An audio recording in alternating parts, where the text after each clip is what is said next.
Retour en studio avec les confrères avant de les saluer. Ce matin, vous rappelez que dans les kiosques ce jour, il y a le quotidien Liberté, le quotidien Togo Matin.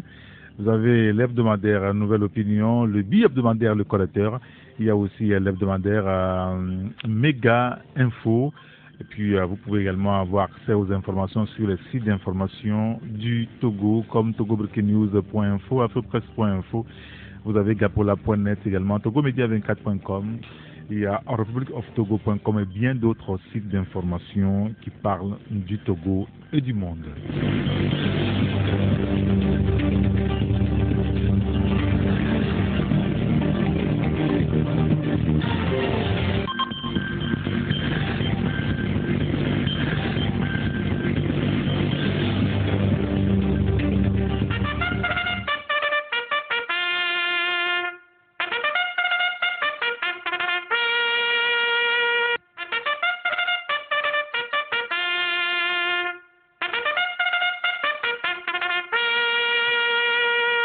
Retour en studio avec mes confrères. Bonjour Gérard Ouissan. Bonjour.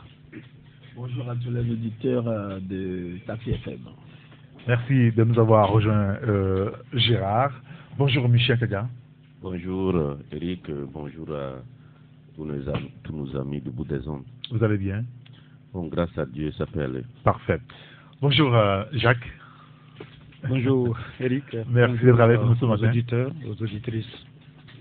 Vous allez bien? Très bien. Très bien. Bonjour Elom. Bonjour Eric et bonjour Taxi FM.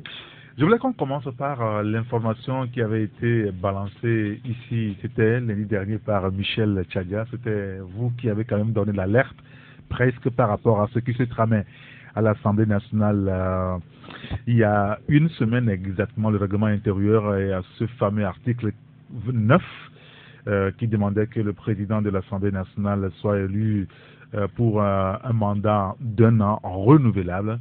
Alors, ce texte a été effectivement voté lundi dans l'après-midi et eh bien, la Cour constitutionnelle qui a été saisie par le bureau d'âge de l'Assemblée nationale, eh bien, la Cour a demandé à l'Assemblée nationale que le texte n'est pas conforme à notre Constitution et donc l'Assemblée qui va devoir reviser ce texte avant, n'est-ce pas, d'adopter une seconde fois eh bien, le règlement intérieur en son sein. Aujourd'hui, une semaine après, est-ce qu'on peut parler déjà d'un camouflet pour cette jeune assemblée, une première bourde, Michel? Non, c'est à noter que c'est un premier échec de ce Parlement, de ce nouveau Parlement, parce que quand on voit les conditions dans lesquelles ce Parlement est venu, ajouter au fait que on s'est rendu compte que c'est un Parlement composé pour la plupart des jeunes et des femmes, on s'est dit que peut-être que ce Parlement, comme eux-mêmes le disaient, va faire mieux peut-être que les anciennes législatures. Et donc, tout acte qui va être posé sera scruté à la loupe. Et c'est, en tout cas, c'est le cas de ce règlement intérieur qui devait être adopté par rapport à ce qui stipulait, notamment au niveau du président de l'Assemblée nationale. Les Togolais regardaient avec beaucoup d'attention pour voir qu'est-ce que la Cour constitutionnelle va en tout cas prendre comme décision compte tenu de ce que, en tout cas, ce que renferme notre Constitution en la matière. Et justement, la Cour constitutionnelle a débouté l'Assemblée nationale parce que cette disposition qui est une innovation n'est pas conforme, en tout cas, viole l'article 54 de la Constitution. Et donc, Abdou Assouma et ses amis ont demandé justement à l'Assemblée de reprendre, en tout cas à ce niveau-là, ces points-là avant de adopter de nouveau. Je pense que c'est du temps perdu pour rien. Parce que je pense fondamentalement par rapport au problème qu'on a au Togo, ce n'est pas ces innovations-là que les Togolais attendent. Ça, c'est ces innovations-là, je pense que c'était de l'extravagance. Ça n'a rien, ce n'est pas ça qui va permettre l'Assemblée nationale de bien fonctionner, parce que le président, cette fois-ci, sera élu pour un an renouvelable. Ce n'est pas ça. Les questions sociales qui attendent, ce n'est pas ça. Je pense honnêtement que c'est du temps perdu pour rien, parce que les Togolais attendent mieux que ça, qu'on aille rapidement à des réformes sérieuses et qu'on aille au contrôle véritable de l'action du gouvernement. Jerry Tama, hier, chez nos confrères de radio Pyramide FM, dit que l'un des arguments de ceux qui ont introduit la proposition qui nous a paru assez plausible, c'est que le bureau de l'Assemblée nationale reste figé. Quand à un moment, les gens finissent par s'entendre sur la possibilité de rentrer dans le bureau, on ne pouvait pas le faire parce que le bureau a la même durée que la législature. Voilà un argument qu'avance donc c'est un argument qui propose même d'ailleurs la modification de l'article 54 pour que justement, eh bien, le président soit élu pour un mandat d'un an renouvelable. De toutes les façons, c'est une proposition qu'il a faite. Il revient à... Mais pour vous, ce n'est pas ça l'essentiel. C'est de la pagaille. C'est l'argument qu'il avance là. C'est un argument qui ne tient pas. Et puis, je l'ai déjà dit tantôt, est-ce que c'est le fait de constater que le bureau n'est pas figé, c'est ça qui va les pousser à mieux travailler? Non, ça dit que quand nous faisons économie de tout ça là, nous avons élu des gens, c'est pour qu'ils s'attaquent réellement au problème qui a fait que nous sommes allés au 20 décembre dans des conditions que tout le monde connaît et qui fait que les gens sont dans des situations vraiment difficiles. Nous avons élu des gens pour s'attaquer à ces problèmes-là. Qu'on n'aille pas nous créer créer des problèmes qui n'ont pas de sens pratiquement. Alors aujourd'hui... Et puis Jerry Tama, quand il le dit, ce n'est pas lui qui est à l'origine de cette proposition. En tout cas, à ce que je sache, et ça vient de UNIL, ce n'est pas eux. Et ils n'ont fait que suivre. Non, il a dit que c'est plausible, donc ils sont d'accord là-dessus. Oh oui, mais ce n'est pas eux qui ont initié cela. Oui. Selon nous, c'est les gens de UNIL, ce n'est pas lui. Donc il n'a fait que... Maintenant, je pense que c'est une manière de voiler leur échec par rapport à cette situation. C'est comme ça, moi, j'analyse cela. Et l'homme, quel commentaire vous faites autour de ça? Aujourd'hui que la Cour a dit, mais messieurs, vous êtes en erreur, retournez, relisez notre Constitution. Non, je pense quand même que, comme l'a dit Michel, c'est une modification inutile de cette disposition constitutionnelle, parce que c'est vrai qu'au-delà de ce point-là, il y a eu 11 autres articles ou 10 autres articles qui ont fait l'objet d'approbation par rapport à la révision du règlement intérieur de l'Assemblée nationale. Mais sur ce point fondamental de la présidence tournante, ou bien du renouvellement du poste de président de l'Assemblée, je pense quand même que c'est inutile et on n'a pas besoin à ce stade-là de cela. Mais quand vous allez au-delà, vous comprenez en même temps que les manœuvres de 2020 ont commencé. Parce que 2020, ce sera une élection en réalité, on est en train de préparer la 2020. Mais on est à un an de 2020 là. Et donc aujourd'hui, tout acte que posera le gouvernement ou la majorité parlementaire doit s'inscrire notamment dans le cadre de la victoire ou bien dans le cadre des réformes constitutionnelles et est compris comme cela et dans le cadre de la victoire du maintien du pouvoir. C'est logique, c'est-à-dire que tout parti politique aspire à exercer le pouvoir et à quand même le garder, oui. Et parce que comme toute autre démocratie. Donc aujourd'hui, ce qu'on voit là, c'est clair que les manœuvres de 2020 ont commencé. Et maintenant, à quelle fin? Et nul ne saura le dire, parce que si aujourd'hui on approuve le fait qu'on renouvelle le poste de président de l'Assemblée nationale autant de fois, et comme ça s'est fait en Côte d'Ivoire et au Sénégal, et moi je pense quand même que c'est pas quelque chose d'urgent aujourd'hui qu'on peut souhaiter, parce qu'on attend le Parlement sur des réformes profondes, en général des réformes qui concernent la Constitution dans son ensemble, les articles 52 et d'autres articles notamment, mais pas sur des réformes à la sauvette, comme on le vient et comme on le défend, parce que moi je suis quand même très touché de constater que des gens défendent cela et qui sont prêts à aller modifier l'article 54 de la Constitution. Oui, alors que Jerry Tama propose. Non, mais c'est quand même, on peut pas faire ce débat-là, parce qu'aujourd'hui les Togolais n'attendent pas qu'on puisse renouveler le poste de président. C'est pas le poste de président de l'Assemblée qui pose problème dans le pays. Et il y a des réformes en profondeur qu'on doit faire, constitutionnelles et institutionnelles. On ne peut pas s'arc-bouter sur le poste de président de l'Assemblée. Mais Jerry, je l'ai suivi plusieurs fois, il a parlé de la réforme de la Constitution. Donc aujourd'hui, il ne peut pas nous dire que ces réformes constitutionnelles institutionnelles qu'il a toujours soutenues, défendues, passent au second plan et que c'est le poste de président qui l'interpelle, lui, en tant que député au Parlement, que c'est la première action qu'il doit poser. Non, je suis désolé. Alors aujourd'hui... Parce qu'aujourd'hui, quoi qu'on dise, ça ne nous avance en rien. En quoi ça nous avance?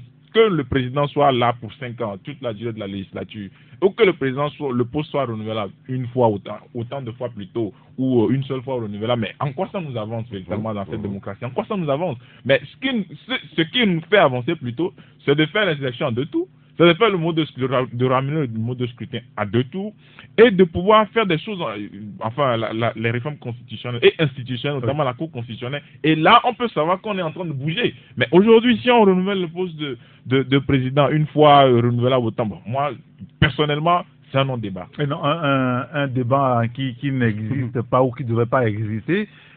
Gérard Rouissan, j'ai posé la question aux confrères ici, je pense, vendredi dernier. Est-ce qu'on ne pourra pas dire que c'est mal parti pour cette 6e législature-là, quand ça commence comme ça? Bon, moi je ne sais pas, j'ai envie de ne pas participer à cette tranche du débat. Ça n'étonnerait pas de toute façon. Pour la simple raison que je ne considère pas que ce que nous avons actuellement soit une Assemblée nationale. Ah, d'accord.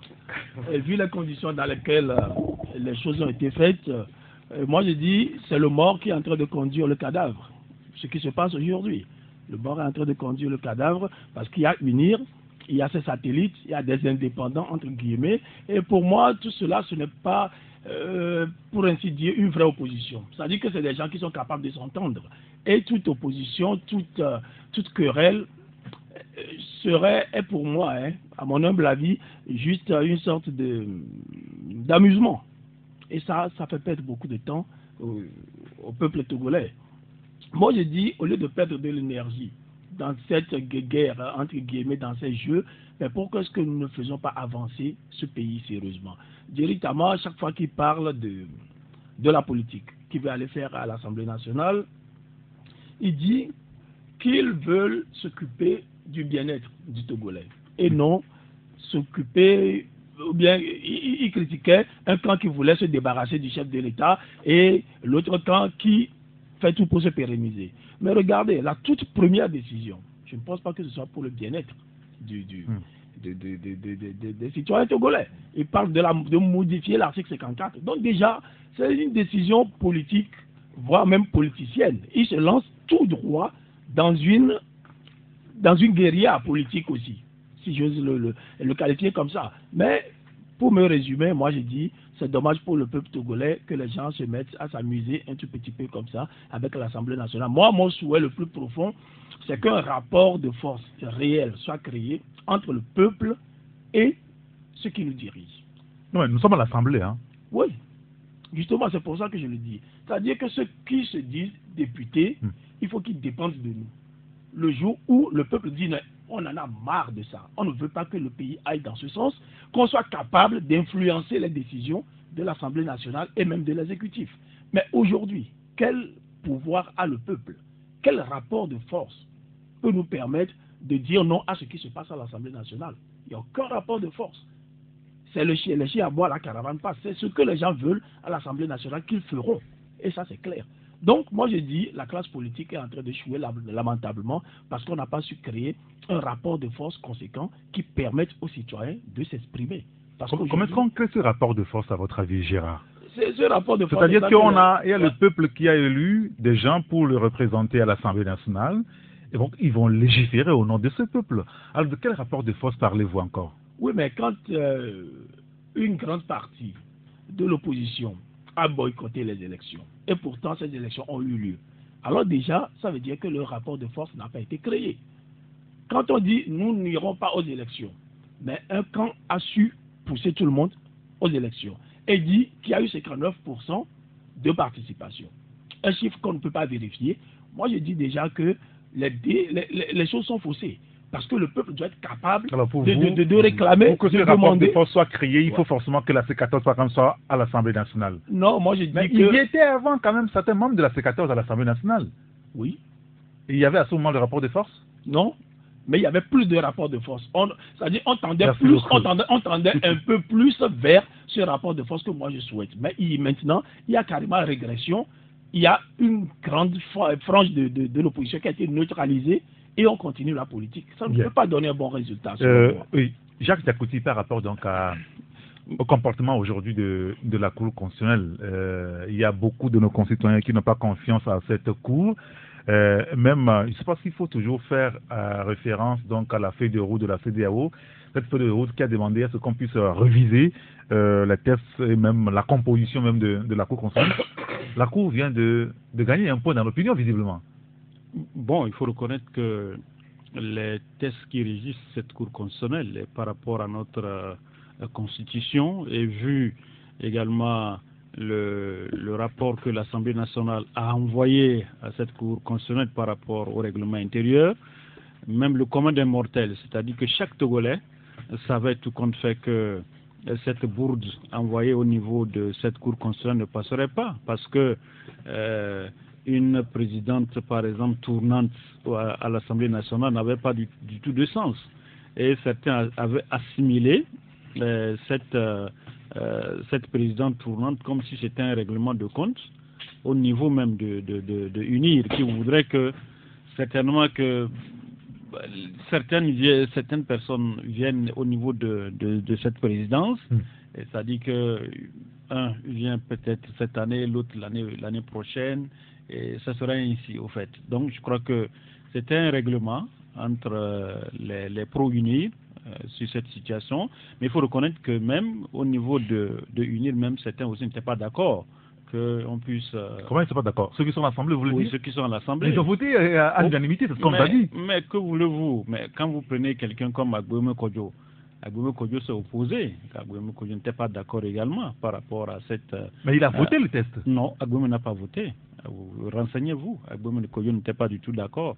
Agboueme Kodjo avait dit qu'il sait que cela ne passerait pas parce que ça n'a pas du tout de sens. Il a parlé de la conformité. Mais il avait été dit que le test a été voté à l'unanimité. Non, Agboueme Kodjo n'a pas... Renseignez-vous, vous êtes journaliste, vous pourrez constater que Agboueme Kodjo s'est opposé effectivement à ce test. Il a dit que cela viole l'article 54 de notre Constitution. Agboueme Kodjo l'a si bien martelé.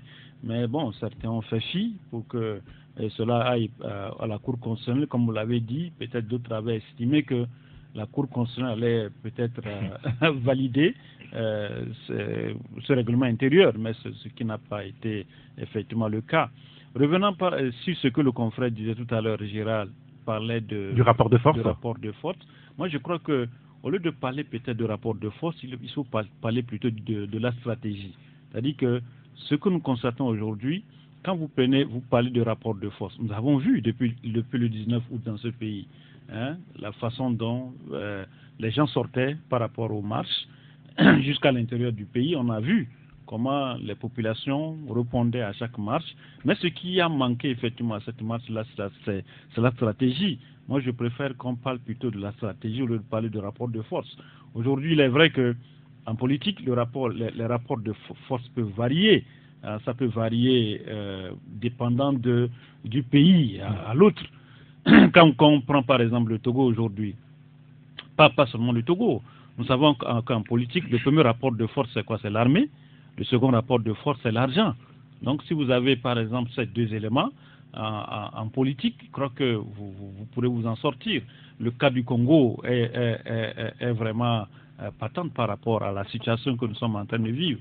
Si c'était, par exemple, le rapport de force, vous voyez qu'au Congo, effectivement, Kabila n'allait pas partir, mais c'est une stratégie. Kabila a dû négocier avec Tshisekedi et finalement la stratégie a mordu. On va revenir rassurez-vous sur le cas du Congo tout à l'heure. Moi je veux qu'on puisse parler plutôt de la stratégie au lieu de parler de rapport de force. Aujourd'hui nous avons, depuis le 19 août, on a vu ce rapport de force, comment les gens sortaient au niveau des marches. Alors, parlons, je vais complacer moi sur la cour. Ce rapport de force là qui a fait partie Kabila. Non, rassurez-vous, on va revenir sur le cas du Congo précisément, puisque c'est écrit dans le débat. Mais je voulais qu'on s'intéresse rapidement au cas de notre cour, la Cour constitutionnelle. Dans l'opinion, on se dit c'est une cour du pouvoir, une cour qui est une béquille du pouvoir. Mais visiblement, depuis jeudi, la Cour semble avoir marqué un point. Et l'homme. Oui, mais en fait, nous c'est une stratégie aussi mise en place. En tout cas, moi personnellement, je ne suis pas juriste. mais il y a des faits qui ne peuvent être déniés. Il y a des faits indéniables. Quand vous lisez l'article 54, est-ce que le député propose, quelle cour va valider ça?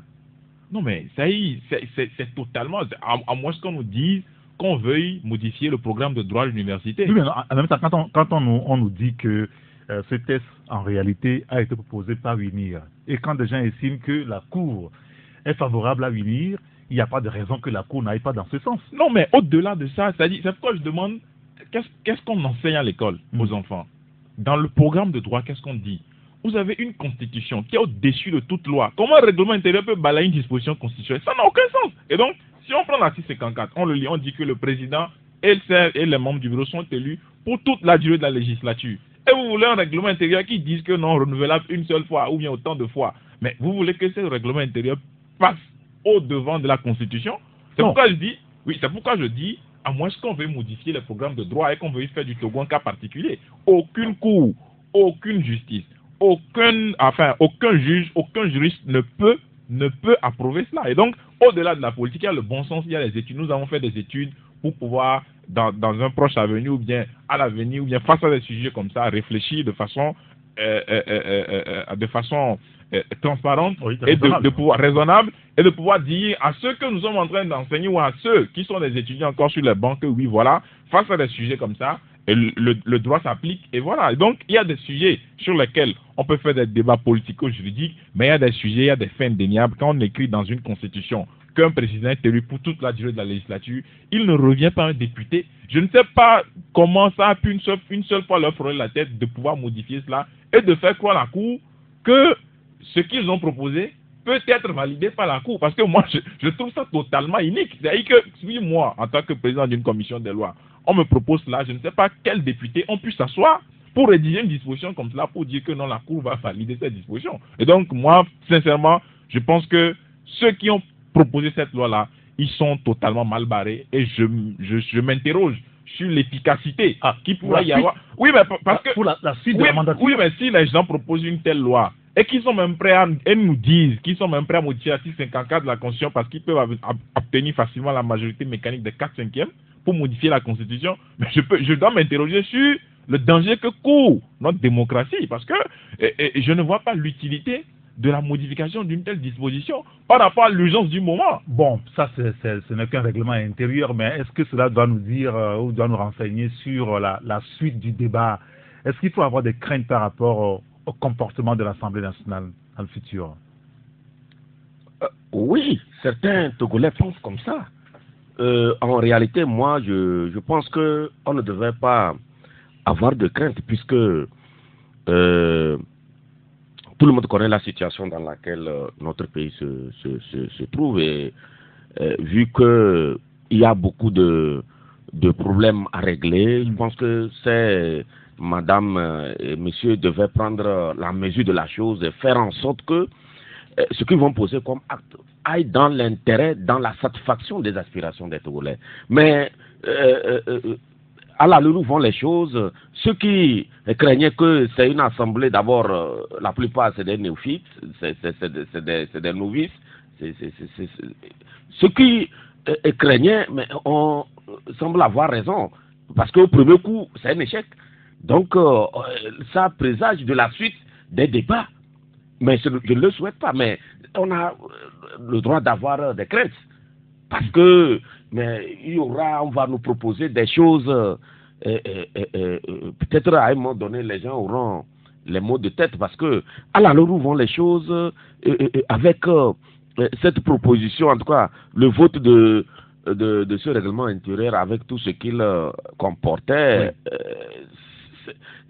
ça rend mal à l'aise.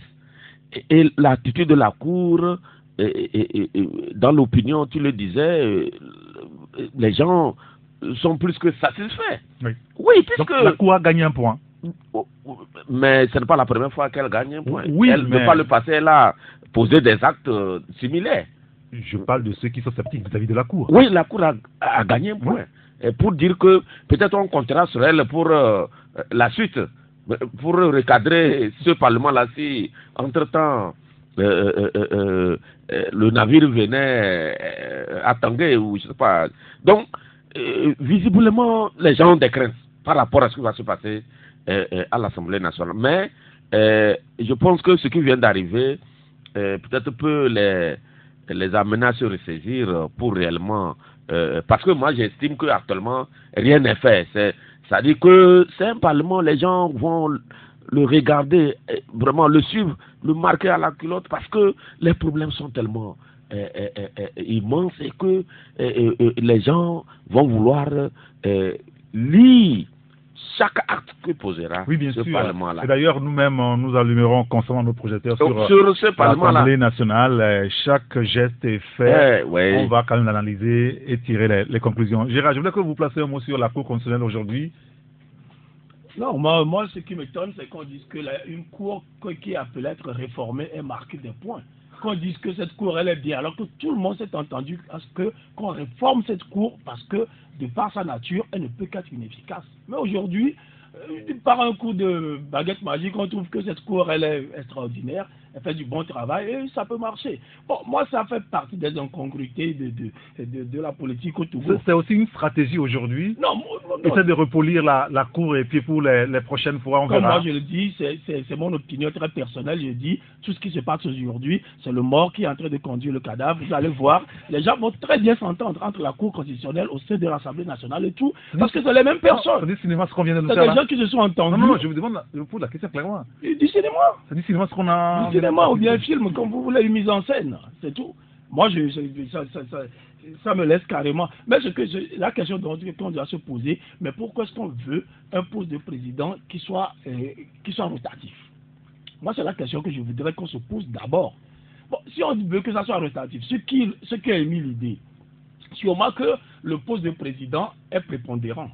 Je ne dis pas important, prépondérant. Ça veut dire que ce soit Kofi ou Kodjo, la Cour, le fonctionnement de la Cour même peut changer. Normalement, quand une institution est forte, qu'on a mis Kofi de l'Assemblée, ou Kodjo, ou Pacha, de l'Assemblée, oui. Vous voyez, la nature de l'Assemblée ne va pas changer. Bien. Mais pourquoi est-ce que les gens se battent à ce que ça soit rotatif? Ça veut dire qu'il y a une certaine prépondérance de la présidence, ce qui ne devrait pas être le cas. Vous allez voir, quand Macron va partir de la France, on va amener notre président, mais la France va demeurer la France. Mais chez nous, il suffit qu'on change les têtes. Vous voyez, les institutions même changent de nature. C'est là qu'il faut voir. Merci beaucoup, Gérard Ouissan. Maintenant, parlons du gouvernement. Moi, je voulais vous placez aussi un mot. Je crois que je serais d'avis avec, par exemple, le Parlement, si les réformes que les Togolais, par exemple, ont demandé, souhaité d'opérer, si la réforme a été faite pour qu'on puisse l'appliquer à la prochaine mandature, là, je pourrais comprendre, parce qu'on demande de réformer la Cour constitutionnelle. On demande également d'aller à une élection à 2 tours, la recomposition et tout ça. Moi, je crois que c'est des réformes. Ça, c'est la feuille de route. Voilà, la CEDEAO. Justement, je crois que est-ce qu'elle est encore d'actualité? Elle est d'actualité. Je crois que c'est ce genre de réforme qu'il fallait faire et l'appliquer, ne serait-ce que peut-être à l'autre mandature. Parce que si on le fait maintenant, on dit de réformer la Cour constitutionnelle. On ne l'a pas fait. On fait les réformes au niveau de l'Assemblée nationale, on envoie encore vers cette Cour-là. Mais attendez, voir ce que cette Cour-là puisse rejeter. Donc je crois qu'il fallait faire les réformes que la feuille de route a demandé. Et je crois que si on n'insérait pas cette c'est la position de la C14 qui demandait qu'on fasse d'abord les réformes avant d'aller aux élections et avoir donc l'Assemblée nationale. Moi, je parle d'abord de cette Assemblée. Vous ne voyez pas qu'il y a quelque chose qui ne cloche pas? On vous demande de faire les réformes constitutionnelles et institutionnelles. Au même moment, vous faites maintenant une réforme qui vous concerne vous-même. Vous voyez, ça n'a pas de sens. Il faudrait d'abord faire les réformes que le peuple attend d'abord, et après, vous allez passer à votre réforme. Mais en le faisant comme ça, c'est comme si on dit on met la charrue avant les bœufs. Donc, ça n'avait pas du tout de sens par rapport à cette proposition-là. Je crois que la Cour a bien fait de rejeter, mais ce qui est sûr, il faut attendre encore de voir. Parce que vous voyez, la plupart de ceux qui sont à l'Assemblée nationale, j'ai peur qu'on assiste à un parlement comme le Parlement français. Vous voyez des jeunes, souvent qui ont leurs pieds sur les tables de l'Assemblée, ils sont avec leur portable, ils font leur WhatsApp, ils consultent leur mail. J'espère que ces jeunes-là qu'on a aujourd'hui au niveau de l'Assemblée nationale ne vont pas également se prêter à ces jeux pour que, effectivement, s'ils se donnent à fond pour faire effectivement le travail. J'ose croire que... Vous avez quand même des petites craintes aussi. Hein. Bien sûr, mais je ne sais pas si vous avez vu un peu la fois passée les images. Oui, si, bien sûr. Vous avez vu la plupart de ceux qui étaient à ce Parlement sans que... À part les ténors qui sont devant, justement, sont derrière. on sent que certains, quand ils prennent leur thé avant d'aller à cette assemblée, ils risquent de dormir avant même les travaux. Dormir, vous avez dit? Oh, bien sûr. Donc je crois que cela ne soit pas ainsi. Pour en tout cas, il y a encore une séance cet après-midi. Sûrement que les députés vont revenir sur le règlement intérieur et l'adapter à notre constitution. Alors, parlons du gouvernement de coordination. Pour éclairer ma lanterne. Juste pour éclairer ma lanterne. Est-ce que nous sommes seuls dans le cas là? Une présidence rotative. Dans le monde, est-ce qu'un confrère sait au moins... Le Sénégal et la Côte d'Ivoire appliquent cela. Oui. Non. Soro n'a pas fait de rotation. Non, mais au Sénégal, je pense qu'il y a une disposition comme ça. Oui, mais au Sénégal, ça avait été fait. Oui, mais en fait, quand Abdoulaye Wade était là pour empêcher... Donc, actuellement, sur la planète Terre, nous sommes les seuls à vouloir pratiquer ça. Non. Eric, c'est très important. Nous ne sommes pas les seuls. Il faut pas qu'on trompe les auditeurs. Nous ne sommes pas les seuls. Non, on n'est pas ici pour tromper les gens, Michel. Voilà. Non. On n'est pas les seuls. Je pense que l'esprit... En cours, est-ce qu'il y a encore une république qui utilise ça aujourd'hui? Non. Il y a ça au Sénégal, mais on n'applique pas. Oui. Bon, j'ai l'impression, peut-être je me trompe, j'ai l'impression que ces dispositions-là, c'est mis juste pour permettre au chef de l'État de faire partir le président. Je ne parle pas du Togo seul. Vous parlez du Sénégal? Du président de la... Entre-temps, de faire partir, si ça ne marche pas très bien, les rapports entre le président de l'Assemblée nationale et le chef, si ça ne marche pas bien, qu'il le fasse partir. Mais lorsque... Ça peut être l'esprit là, ici aussi. Ça peut être l'esprit là, ici. C'est pourquoi je dis, peut-être que je me trompe. Donc, c'est pourquoi au Sénégal... C'est une loi qui est là, mais qui n'est pas appliquée. C'est enveilleuse. Mais rappelez-vous qu'entre-temps, les partisans de Macky Sall sont allés voir le président Macky Sall pour lui demander de faire partir Moustapha Niasse du perchoir. Donc, il comptait sur cette disposition. Donc, je pense que c'est dans... Sinon, bon, vous qui êtes... un député, en quoi le président compte le change, ou bien vous espérez vous être président un jour? Bon, au Togo, ils sont 91, peut-être au sommet de l'État, c'est au sommet de l'État que le problème, peut-être on veut régler un problème, bon, qu'on ne nous dit pas, virtuel. Un problème qu'on ne nous dit pas. On ne nous dit pas, oui. Parce que jusqu'à ce matin, personne ne nous a dit exactement pourquoi est-ce qu'on a introduit ce genre de test. C'est ce que j'ai dit tout à l'heure. C'est une innovation qu'ils ont voulu introduire au niveau de l'Assemblée nationale. À quelle fin? Mais non, attendez, ce que j'ai dit. 2020? Même si c'est 2030, vous comprenez? Mais ce qu'il fallait faire, c'est pas à eux, l'application ne devait pas venir d'eux-mêmes.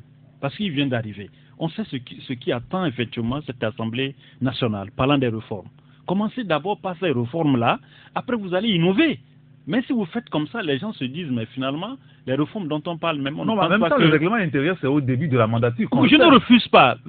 Ils n'ont qu'à adapter, par exemple, ce règlement intérieur-là pour la future Assemblée qui doit venir. Mais il ne faut pas tout de suite vouloir, effectivement... Non, chaque Assemblée fait son règlement intérieur. Non, je ne refuse pas. Ce que Michel... On peut s'arranger. Non, je suis d'accord on peut s'arranger avec Michel. Peut-être, parce que vous savez, on avait parlé la fois passée ici de la HAC. Aujourd'hui, vous savez qu'on peut révoquer un membre de la HAC en exercice. Donc, peut-être que au cours de la mandature, si peut-être la tête du président qui est là ne plaît pas à quelqu'un, on peut se dire, ok, comme c'est un an, on attend. Au prochain, on le dégage. À la fin, on le dégage. Voilà. Donc, je crois que c'est depuis qu'on a adopté ça. Alors, la question aussi dans l'opinion, elle est là. Est-ce que c'est par rapport à tout ça là qu'on a du mal à nous sortir un nom pour le Premier ministre et puis les membres du gouvernement? Est-ce que nous savons aujourd'hui pourquoi est-ce que ça traîne depuis il y a 3 semaines presque à l'homme? Bon, moi je suis pas dans la tête du chef de l'État. C'est lui qui, c'est de son seul pouvoir discrétionnaire que relève la nomination du Premier ministre. Bon, c'est vrai qu'il y a des noms qui circulent, etc. Mais Vous en avez cité quelques-uns dans votre parution de jeudi dernier. Voilà, mais Fornia Simbe reste Fornia Simbe. Hein, il est toujours habitué à déjouer tous les pronostics par rapport à ces nominations. C'est lui seul qui sait quelle personne sera nommé Premier ministre du prochain gouvernement. Donc, on attend de voir. Mais de toutes les façons, on ne peut pas dire que, bon, la nomination du Premier ministre est intimement liée à cela, d'autant plus que la majorité parlementaire, on la connaît déjà. Oui, et donc, le Premier ministre est issu des rangs de la majorité parlementaire. Et aujourd'hui, c'est vrai qu'on parle de la reconduction du Premier ministre sortant, M. Selom Komiklassou, qui ne serait pas du tout en bonne position pour être président de l'Assemblée nationale, et même s'il était premier vice-président de la législature précédente.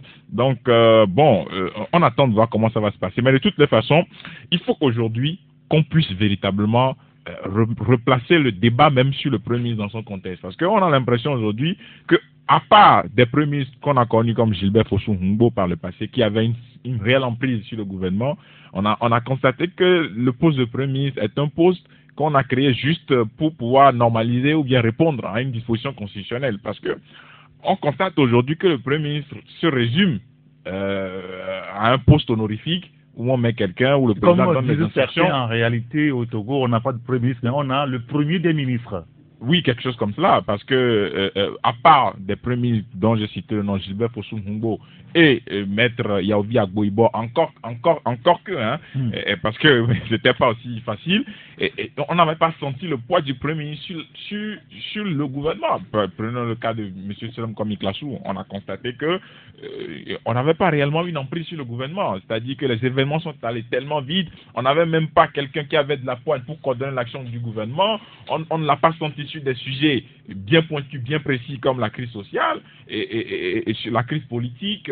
Il était plus présent dans les discours officiels, dans les cérémonies officielles, qu'à représenter le chef de l'État dans des pays, etc., qu'à véritablement se consacrer à des instructions qu'il doit donner au gouvernement, qu'on puisse véritablement remplir sa mission de résolution de la crise sociale et de la crise politique. Et donc, il faut que le chef de l'État, par rapport au profil qu'il nomme à des postes de responsabilité, dont le poste de Premier ministre, puisse donner le ton pour qu'on puisse sentir véritablement qu'on a un Premier ministre dans le pays qui est là et qu'on n'a pas des super ministres. C'est vrai que des super ministres existent dans tous les pays, les gens qui discutent directement avec le chef de l'État. Mais au Togo, il y en a trop.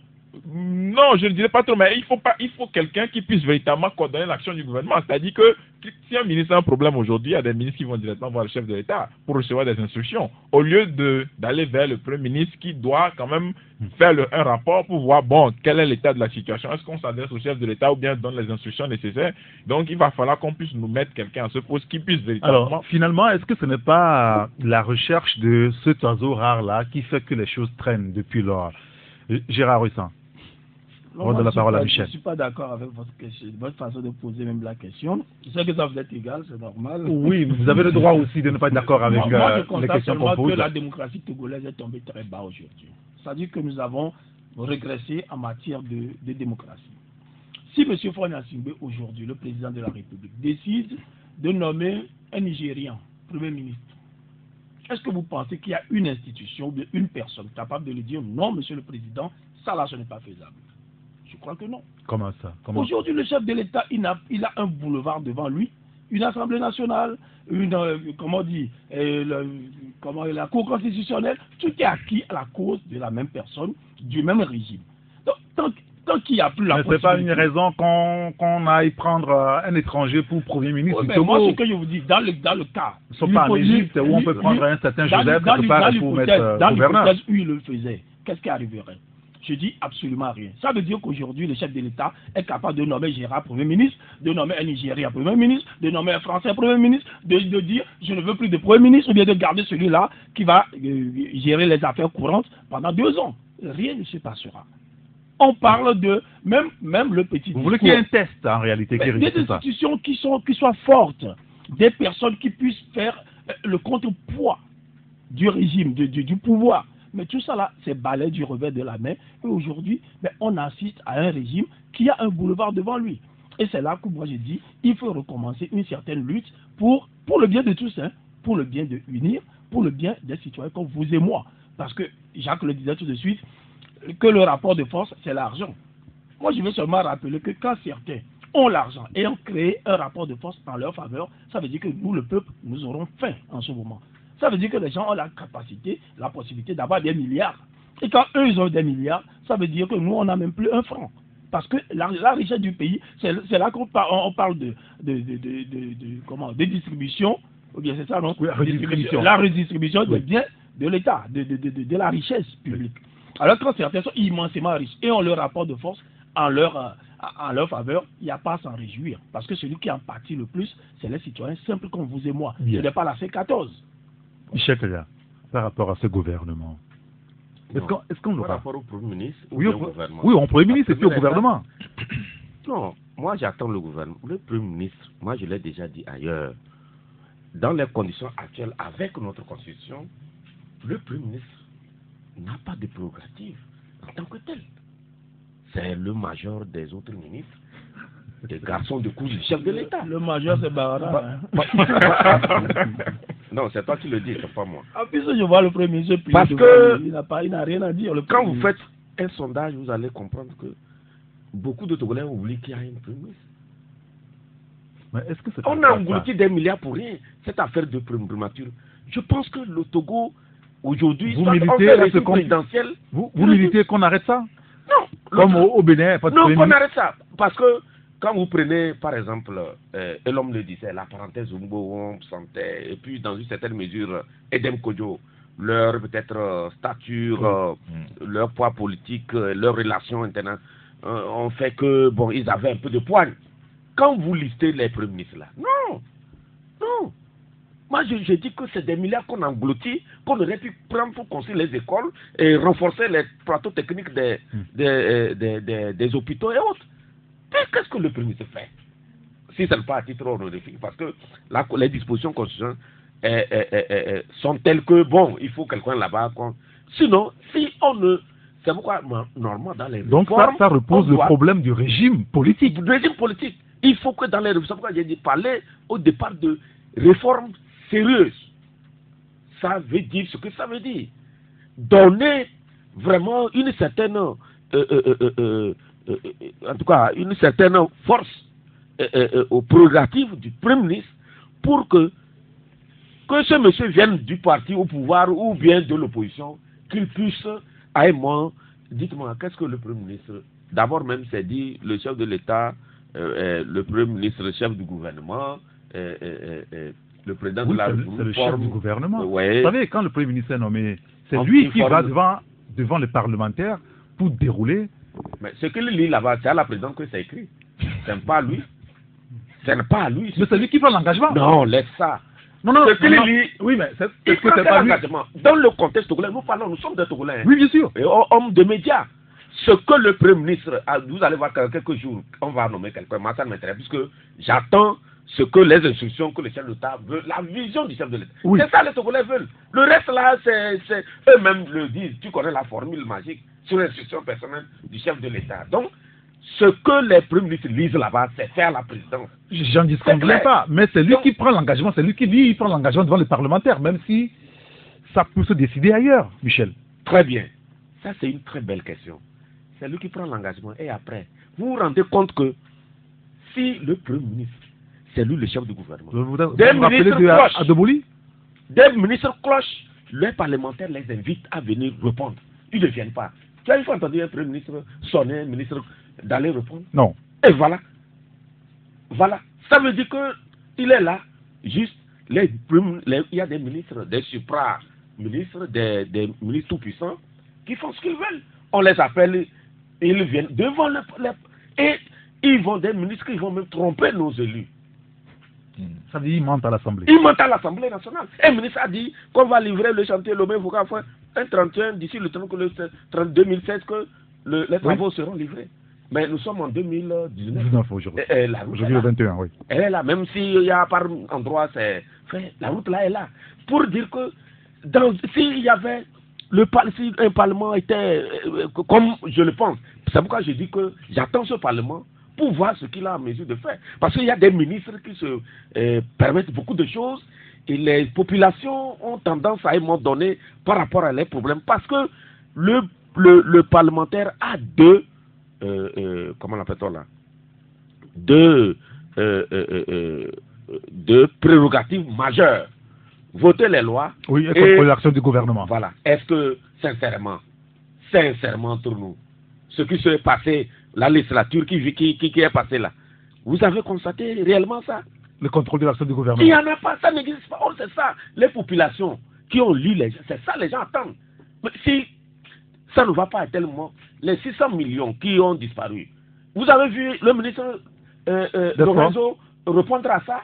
Non, parce que c'est des puissants, ils n'ont besoin de personne. Oui, mais ils n'ont pas rien, c'est des protecteurs, le reste ils s'en foutent. Comment est-ce qu'il faut c'est pas normal. Le pays ne fonctionne pas comme ça. Merci beaucoup Michel. Comment est-ce qu'il faut arriver à une démocratie comme celle qu'on est en train de vivre en France?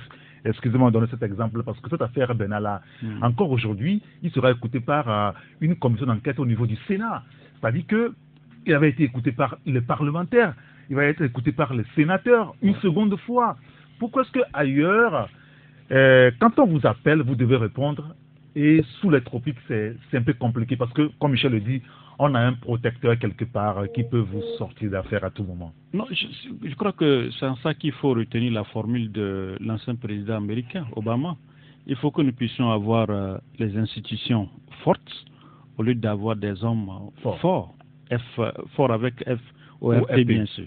Donc, je crois qu'il est important que nous puissions avoir ces institutions fortes. Parce qu'aujourd'hui, comme Michel le disait, nous on a assisté une fois à une interpellation d'un ministre à l'Assemblée nationale. Le ministre est venu en retard. 2, dès que ce ministre est rentré dans l'hémicycle, la personne cherchait d'abord là où il y a une prise pour charger son iPad. Et puis, les députés étaient là, on observait, et le président de l'Assemblée nationale était là, ébahi. Après, quand il a fini de charger son iPad, il allait s'asseoir, donne la parole, dit non, il faut qu'on attende que son iPad s'allume d'abord avant. Vous voyez? Alors que ce ministre a pris un retard fou de plus d'une heure de temps. Donc c'est pour vous dire que quelque part, il est important aujourd'hui, si nous voulons avancer, il faut que le Premier ministre puisse avoir effectivement les prérogatives. Si le Premier ministre n'a pas les prérogatives de pouvoir gérer d'abord ses ministres... Alors, ce débat-là va nous amener peut-être à poser le sujet sur même, je le disais tantôt, le régime sous lequel nous sommes au Togo. Mais c'est ce que nous disons. Le régime présidentiel, semi-présidentiel ou parlementaire? Quelle option allons-nous prendre aujourd'hui? Moi, je crois que si nous voulons avancer, allons à un régime présidentiel, où c'est le président qui gère. On sait qu'il est élu, il rencontre, c'est tout. Mais si nous voulons avoir, par exemple, un Premier ministre, et ce Premier ministre n'a pas parlé... Est-ce qu'on n'est pas dans ce régime-là parce que au Togo aujourd'hui? Des fois même... Non, ce sont enfants. Non, écoutez, pas dans ce régime-là, un régime vous savez, présidentiel. On parle, les gens ça fait sourire, mais c'est quand même triste et dommage. Où souvent les ministres voyagent sans que le Premier ministre soit au courant. Ça continue? Mais écoutez, ça arrive des fois. Vous voyez, donc c'est des choses quand même. Moi, je crois que souvent, justement, je crois que si on revient à un régime présidentiel, on sait que c'est le président seul. S'il y a un problème et s'il faut aller répondre, par exemple, au niveau du Parlement, c'est lui qui doit aller.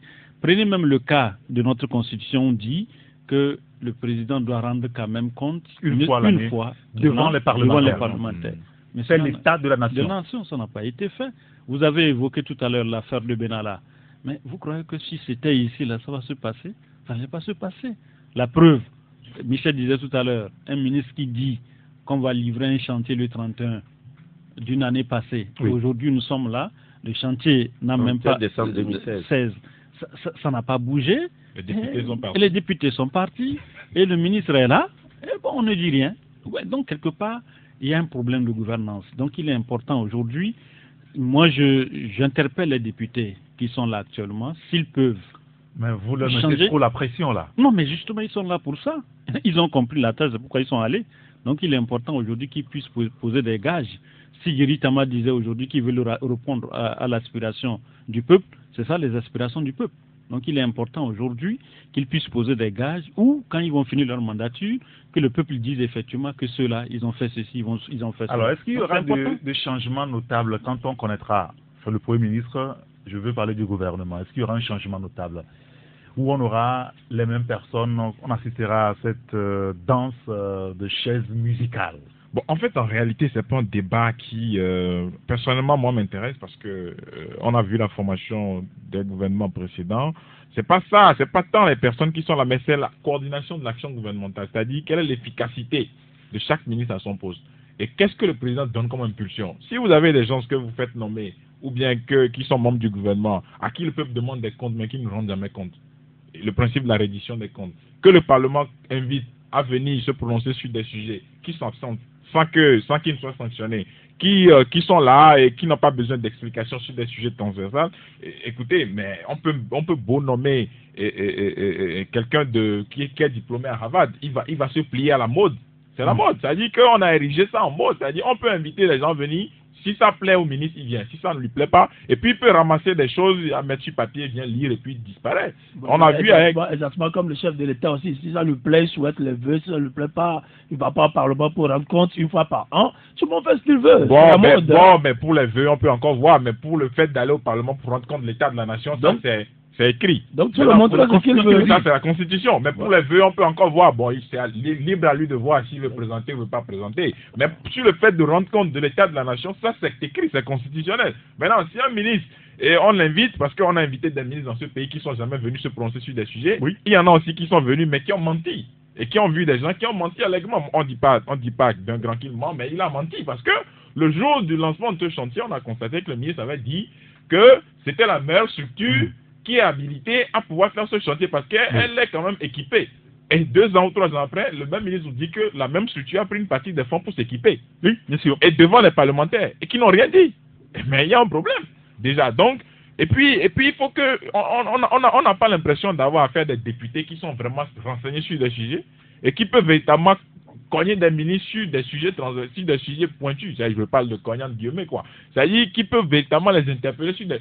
Ils sont là, ils écoutent les ministres, mais on ne parle pas de débat, on ne fait pas de débat de fond. On est là pour les écouter, on pose des questions, même c'est pas vraiment des questions qui intéressent des gens. C'est-à-dire, monsieur le ministre, vous avez dit dans ce pays que voilà. Et puis on vous dit par exemple est-ce que les députés savent à combien on fait 1 kilomètre de route goudronnée avec des caniveaux? Ils savent à combien on le fait? Mais alors, regardez le budget du projet et comparez-les. Après la pause, on va revenir sur le sujet, la nécessité d'avoir des attachés parlementaires. Non, ce qu'il dit, ce qu'il dit, oui. Mais les députés ne peuvent pas avoir la force d'interpeller les ministres du moment où les ministres donnent les bons de carburant à ces députés. Qu'est-ce que vous voulez qu'ils fassent? Alors, on va revenir sur ce sujet tout à l'heure, notamment cette question d'attachés parlementaires pour pouvoir édifier les députés. On va en reparler après la pause publicitaire.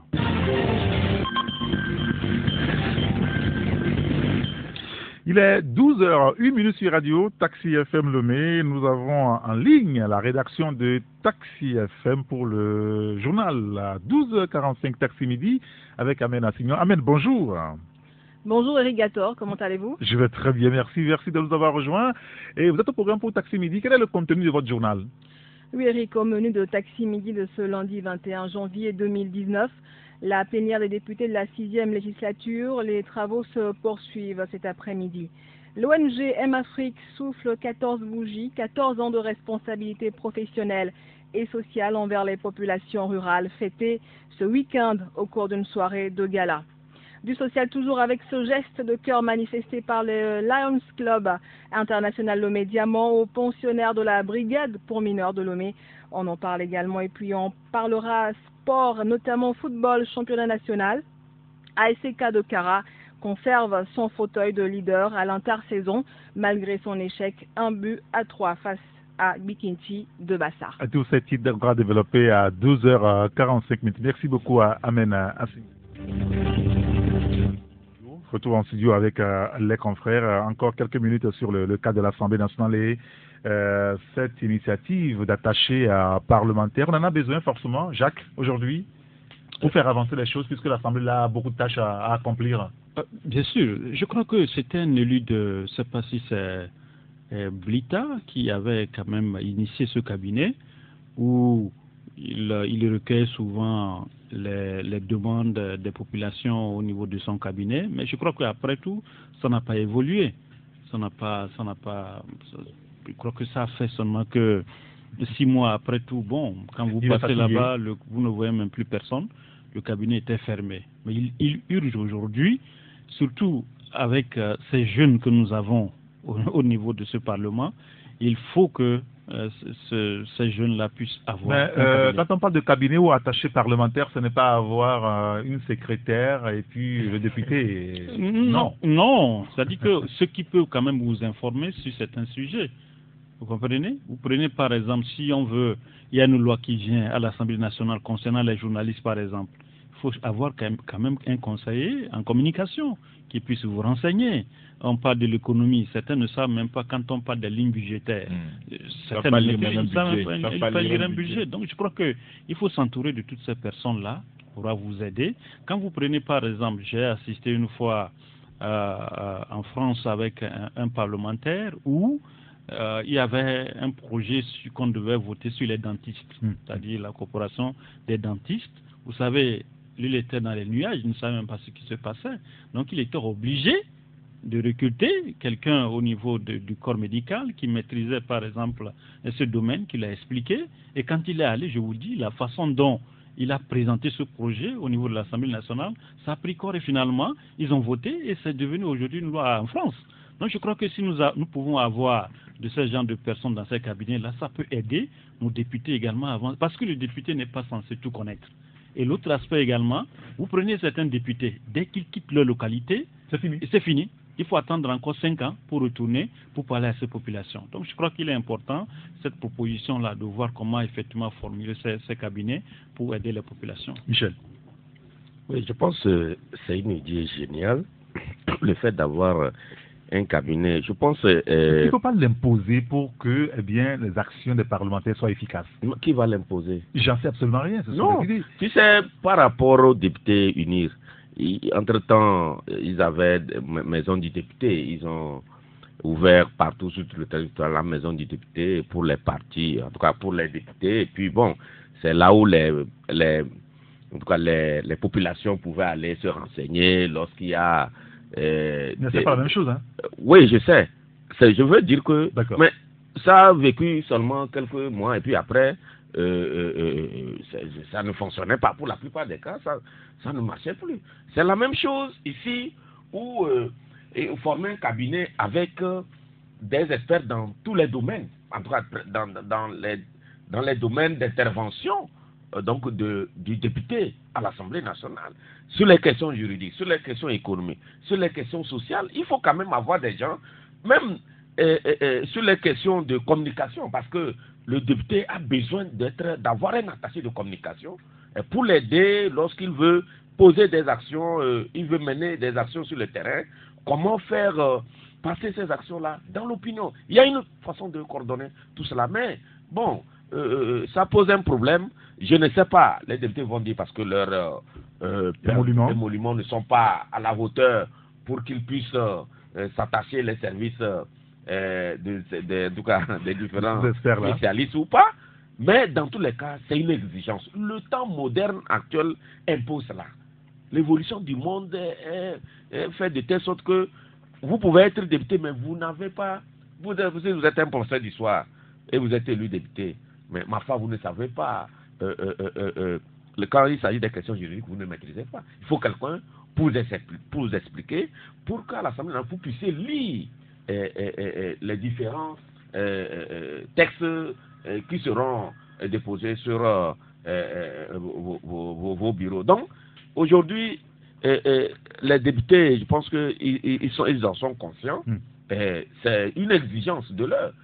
C'est à eux de voir la faisabilité des choses. Parce que, en réalité, avoir un cabinet, c'est avoir la maîtrise aussi des textes au Parlement pour pouvoir bien conduire comment appelle-t-on les travaux, pour pouvoir bien suivre les travaux au Parlement et tout ça là. Donc aujourd'hui, c'est à eux de voir, mais fondamentalement, ça devient de plus en plus une exigence.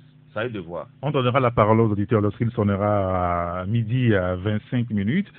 Je ne sais pas si Gérard veut placer un mot sur le sujet avant qu'on ne parle de la presse et de l'assassinat de ce journaliste d'investigation au Ghana.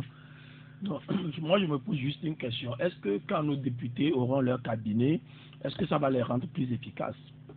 Est-ce que c'est ça qui va leur permettre, par exemple, d'interpeller un ministre qui va venir rendre compte? Est-ce que c'est ça qui va leur permettre de récupérer les 26 milliards de la route en foin voguant? Est-ce que ça va leur permettre de récupérer les 600 millions qui ont disparu? De mieux comprendre le sujet quand même. Hein? Non, je pense les cahiers de charges, par exemple. Oui, mais pour la route, le mec, il n'a pas besoin même d'être député pour comprendre. On a volé de l'argent, ça tout le monde l'a compris, et pourtant il n'y a pas eu de résultat. C'est pour ça que moi je vous parlais d'un rapport de force qu'il faut créer. Il faut que le peuple, la démocratie, c'est le pouvoir au peuple, comme on dit. Le pouvoir par le peuple pour le peuple. Tant que le peuple n'a pas le pouvoir, ça veut dire que les députés qu'ils ont élus seront faibles, révocables. Les députés là seront manipulables. Donc le peuple doit avoir son mot à dire. Si on dit que quelqu'un a volé 26 milliards, les députés ont appelé le ministre pour venir rendre compte. Il ne vient pas. Il faut que la population puisse se dire, ben, écoutez, nous on ne prend plus les transports publics. On fait ceci. Tant que le ministre n'aura pas rendu compte, tant que le ministre n'aura pas démissionné, nous on ne fait plus ça. Mais tant que le peuple est là, il n'a aucun pouvoir. Moi, je vous dis, les députés peuvent avoir 1000 personnes dans leur cabinet. Ils seront des députés parfaitement inefficaces. Bien. Et ne serviront à rien. Merci beaucoup, Gérard Rouissan. Je voulais qu'on parle maintenant de la presse et l'homme avec l'assassinat de ce journaliste d'investigation au Ghana. C'est vrai que on n'a plus vécu ça ici dans notre zone. Ça fait un bon bout de temps. Alors, ça pose quand même beaucoup de problèmes. Hein. J'ai remarqué quand même que depuis que cette affaire-là est revenue au devant de la scène dans l'opinion, même parmi nous, la presse, il y a quelques petites craintes qui a commencé quand même par se faire voir, si on peut le dire ainsi. Alors, la question est, qu'est-ce qu'il faut craindre aujourd'hui, les pouvoirs publics ou les groupes d'intérêt, beaucoup plus? Bon, je pense que le journaliste n'a pas à craindre qui que ce soit s'il fait bien son travail. En réalité, j'ai participé en tentant un séminaire de l'ambassade des États-Unis où on a dit à la presse que du moment où vous choisissez de devenir journaliste, vous êtes prêt à la mort. Oui, mais enfin. Voilà, donc c'est vrai que tout le monde a fait tic, mais ça nous a placé devant un contexte vraiment sérieux et on a bien réfléchi. Et il a bien répété, il dit, le jour où vous choisissez de prendre la plume et de devenir journaliste, vous êtes prêt à la mort. C'est-à-dire, c'est comme un militaire. Et vous allez à la guerre, vous êtes prêt à mourir et à défendre fièrement votre pays. Et donc, quand vous prenez la plume, il faisait référence à l'affaire Watergate qui a conduit à la démission du président Richard Nixon aux États-Unis. Ben aujourd'hui, dans le contexte africain, vous voyez, avec tout ce qu'on a comme arsenal juridique, tout ce qu'on a comme difficulté d'accès à l'information, on essaie quand même de faire des investigations. Donc, moi, je condamne avec fermeté cet assassinat-là, parce que on peut pas abattre comme ça un confrère aussi froidement dans la rue pendant qu'il était en train de rentrer chez lui. Et franchement, ma foi, et cette nouvelle-là, c'est une nouvelle qui est quand même fâcheuse. Oui. Et puis des gens fièrement qui débarquent comme ça et qui collent des balles à un journaliste et qui s'en vont et fièrement. Et dans la foulée, un député qui a promis qui a déjà diffusé l'identité du journaliste en question comme étant celui qui a collaboré au documentaire de Anas qui a révélé la corruption dans le domaine du foot et que tout le monde a applaudi, qui a conduit à des sanctions au niveau de la CAF. Quand même, je pense quand même qu'il faut qu'au niveau des autorités ghanéennes, on puisse vraiment faire toute la lumière sur cet assassinat. Et d'abord par rapport au député en question qui a affiché l'identité du journaliste en question et qui a quand même promis une forte récompense à celui qui va, enfin, il a utilisé un terme là, cogner ou frapper, voilà, et voilà maintenant que le gars, on lui a ôté la vie. J'espère qu'il va pouvoir répondre devant les tribunaux pour qu'on puisse véritablement faire la lumière sur ce crime odieux. Jacques Dakouti. C'est quand même dommage et c'est triste ce qui s'est passé au Ghana. Alors, au-delà du Ghana, est-ce que c'est pas un voile là qui est, j'en sais rien, mais étendu sur la presse africaine aujourd'hui? Oui, mais quand vous vous rappelez notre confrère qui a été assassiné également tout récemment En Turquie? En Turquie, le Saoudien. Vous comprenez qu'il y a les groupes d'intérêt un peu partout.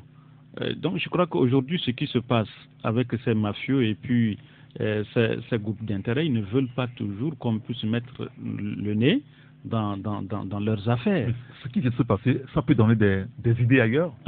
Justement, mais ce qui s'est passé en Turquie avait déjà commencé par donner des idées. Et l'autre aspect, vous vous rappelez le journaliste, je crois que c'était en 98, qui a été assassiné aux États-Unis, qui était au Cameroun et qui talonnait tellement Paul Biya. Vous avez vu combien de fois on a tenté à sa vie, on n'a pas pu la voir, mais c'est un accident. On nous a dit que c'est un accident. Et ou encore aux États-Unis.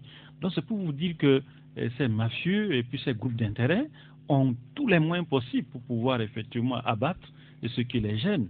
Donc quelque part, il est important aujourd'hui que les responsables, c'est-à-dire ceux qui sont au pouvoir, comment protéger. D'abord, il faut que les journalistes eux-mêmes se prennent d'abord en charge. Parce que la meilleure protection, c'est d'abord toi. Oui. Si tu ne te prends pas en charge et tu penses que l'autre là pourra le faire, c'est faux. Parce que si tu es là, tu déranges. Ce qui est sûr, le pouvoir ne va pas peut-être envoyer qu'on puisse t'abattre, mais ceux que tu déranges pourront également répéter peut-être un attentat ou bien un assassinat contre toi. Donc la meilleure sécurité d'abord, c'est d'abord nous. La meilleure sécurité d'abord, c'est le journaliste qui doit chercher cette sécurité. J'ai connu un journaliste qui avait peur de prendre un véhicule parce que il s'est dit toujours que s'il prend le véhicule, peut-être qu'on peut l'assassiner, on peut le tuer à cause de ses écrits. Mais vous avez appris l'histoire, qu'est-ce qui s'est passé quand il quitte telle ville pour aller dormir dans l'autre ville. Finalement, il était couché dans la chambre et un titan passait, c'est la roue d'un titan qui s'est détaché, qui allait frapper sa porte, le tuer sur son lit. Donc c'est pour vous dire que quelque part, la meilleure sécurité, c'est d'abord nous-mêmes. Et il faut reconnaître également que tout ce qui se passe aujourd'hui... Il ne craignait pas la mort, il craignait l'assassinat. Oui, mais finalement... c'est la roue qui l'a assassiné. L'assassinat conduit à la mort. En fait, c'est ça. Il y a une différence. Non La mort et l'assassinat, c'est pas pareil. Oui, mais si quelqu'un veut vous assassiner, il vous cherche quoi? C'est pour vous ôter la vie. Voilà, lui, c'est la roue qui est venue l'ôter la vie. Donc, pour moi, c'est différent. Très bien. Oui, un mot là-dessus, Gérard, très rapidement. Non, moi, je pense quand même que ce qui s'est passé, ça peut être des groupes d'intérêt qui ont assassiné ce journaliste, ça peut être aussi un truc officiellement organisé au niveau du gouvernement. Tout ça, pour moi, c'est pareil. La mort, c'est la mort. Le drame, c'est qu'on ne retrouve pas ceux qui ont assassiné. Pour l'instant. Non, le drame serait qu'on ne retrouve pas ceux qui ont assassiné. D'accord. Assassiner, il n'y a pas de problème. Vous pouvez assassiner quelqu'un, on assassine tout le temps. Vous êtes manifestant, on vous tire dessus, vous mourrez. On a assassiné des cambis, ceux qui échangent l'argent au grand marché. On les a assassinés, on a assassiné des hommes politiques. Tout ça là, ok. Si vous êtes assassin, c'est un choix. Vous avez choisi d'être assassin ou bien d'être commanditaire d'assassinat. Vous prenez, un tueur à gage, allez m'assassiner tel monsieur. Mais là où le bas blesse, ce qui ne serait pas bon, c'est que vous assassinez, mais qu'il n'y ait pas de conséquences. C'est contre ça qu'on doit lutter. Mais que quelqu'un décide d'aller assassiner un journaliste, c'est son droit.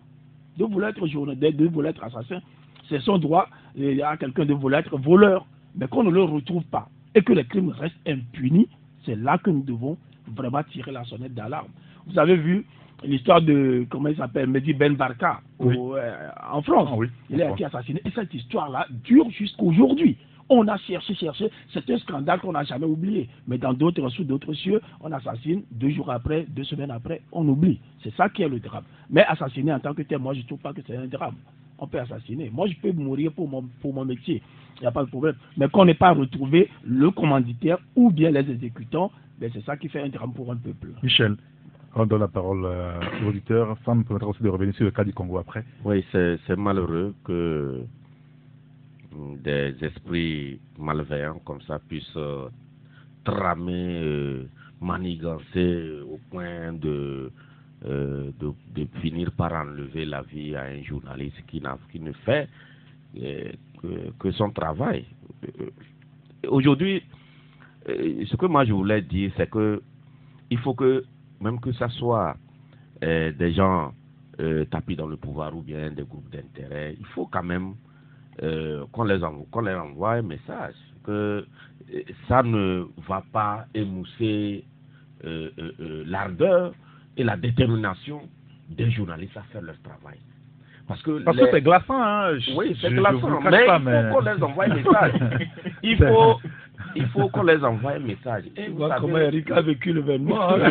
Le Ghana est un pays qui est de tout temps classé comme un pays où la liberté de presse, transparence internationale et les expressions et tout ça. On les classe, ils sont au premier rang chaque fois, tout ça. Mais je vous dis que avec l'assassinat de ce journaliste, même le président ghanéen n'a pas dormi. Parce que ce que le Ghana va perdre avec cet assassinat, ce serait immense. Avec cet assassinat-là,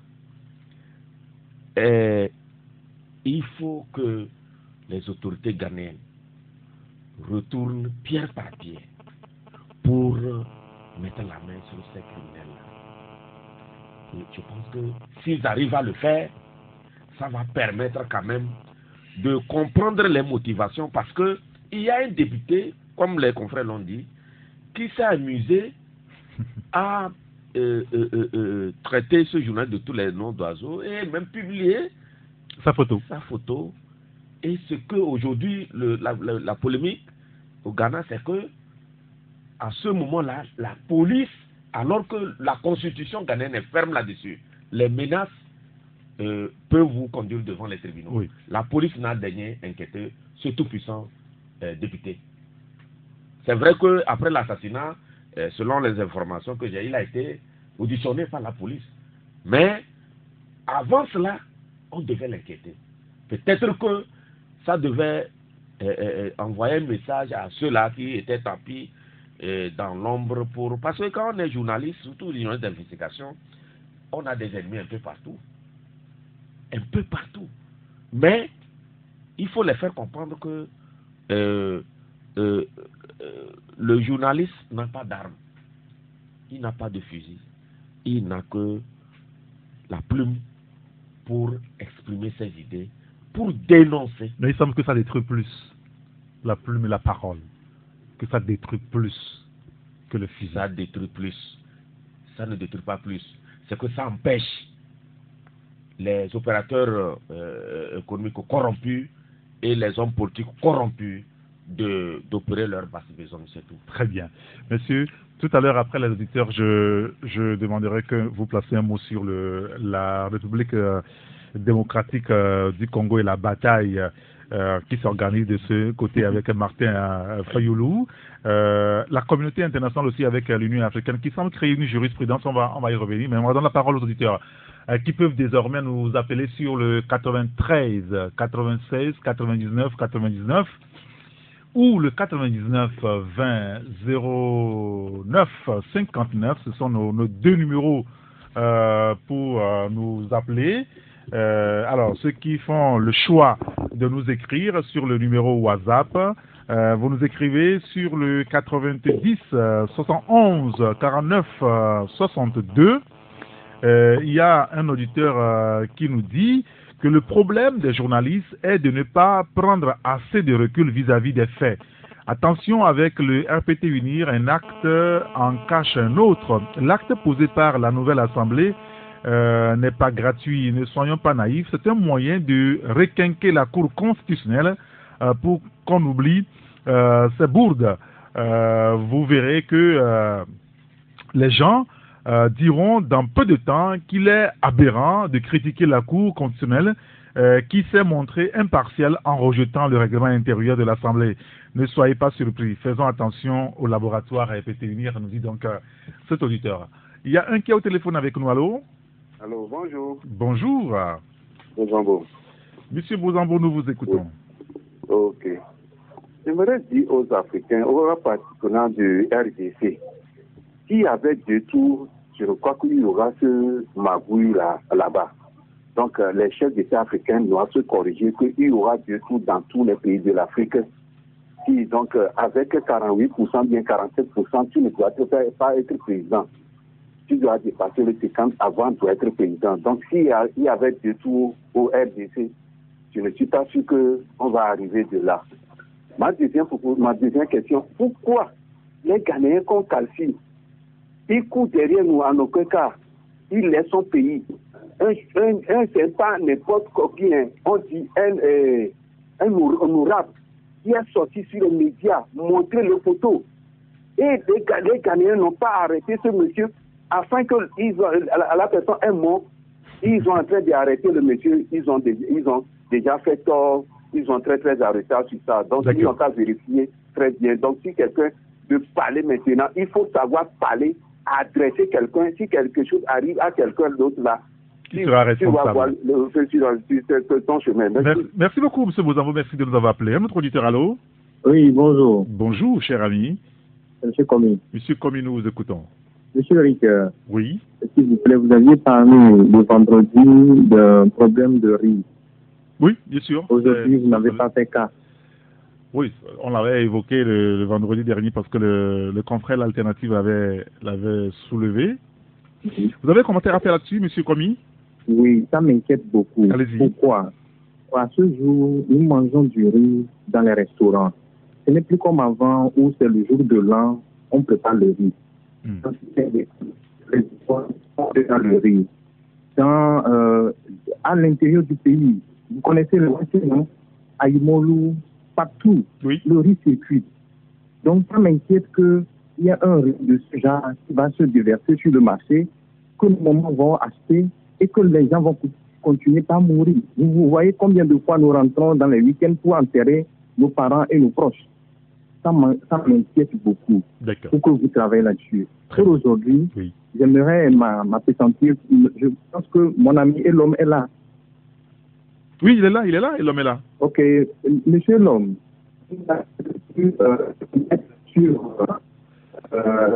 monsieur Commis, oui, la liaison avec vous, se dégrade un petit peu.